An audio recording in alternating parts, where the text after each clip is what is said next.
Hi, my name is Joshua Jerome Taylor. I am a senior at Burlington High School, and I have no idea what I'm doing because I was put in honors anatomy first, but um, I opted out of that class in like June, and they put me on it in July. So I try to fix it, but they put me on it, and so I switched to this class. So it should be fun. So some qualities I look for in a teacher, I have like three main ones. So my first one is organized. I like a teacher that knows where their stuff is, so they're not like searching around the classroom for it. Um, I like when the teacher knows like their schedule for the year, what they're gonna be doing, what the things for the week are they're gonna have. Um, that's a pretty big one. Um, Another one is personal, not too personal, but like one that talks about stuff out of school, not just their whole school experience. Um, and I can get to you, like talk one on one, and like you can have a conversation with them about stuff if you're like not comfortable talking about it with other teachers. And the last one I have is they're hands on. Like they just don't give you papers and say just do it. They actually have conversations about the topic, and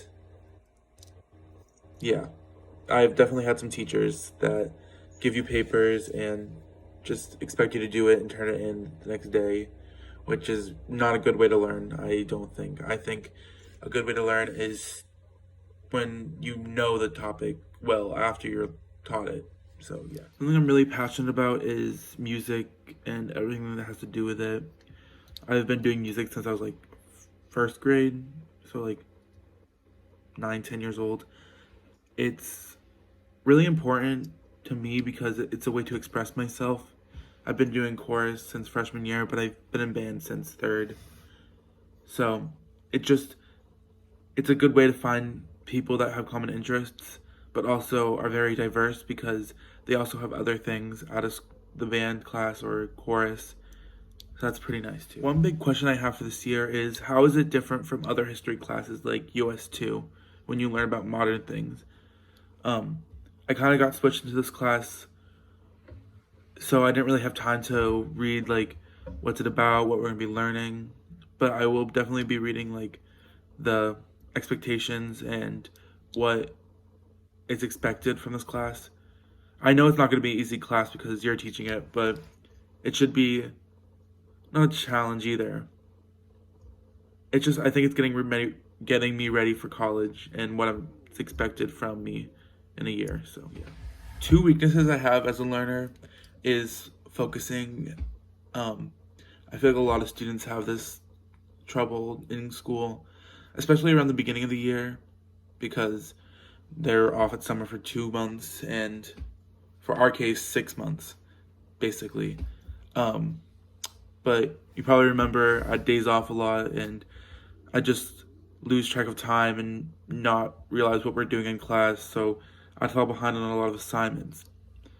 Another one I have is time management. Um, yeah, I just have trouble figuring out time to do stuff because I work a job and it's hard to figure out when things are due for me, at least because I'm not organized, but I'm sort of organized. It's weird.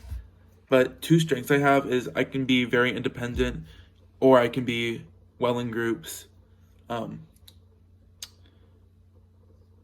it's just, I feel like that's a good thing to have because working independently is also important in college when you have a lot of homework assignments.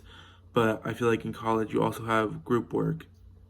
And another strength I have is I can be very personable if like the teacher lets me, you know what I mean? If the teacher is like also personable back, I feel like we have that mutual connection. So I feel like that's important as a learner too. Success to me at the end of the year is feeling like I learned something, but also feeling like I had fun doing it. Um, a lot of people say success is good grades, which some of the times it is. It's like a reward to me when I liked the topic, enjoyed it, and I learned something from it, but also got a good grade or a decent grade. It doesn't matter if it's an A or a B, I guess. But that's what success looks like for me at the end of the year. Lastly, if I could meet any historical figure in time, I think I'd pick someone like Mozart or Beethoven. Probably Beethoven, because I feel like he has such a more interesting story growing up from where he came from and then becoming deaf at a young age but still making music. I feel like that's really inspiring, and I'd want to see his thought process on making some music and how he would do it deaf, if that makes sense. So yeah,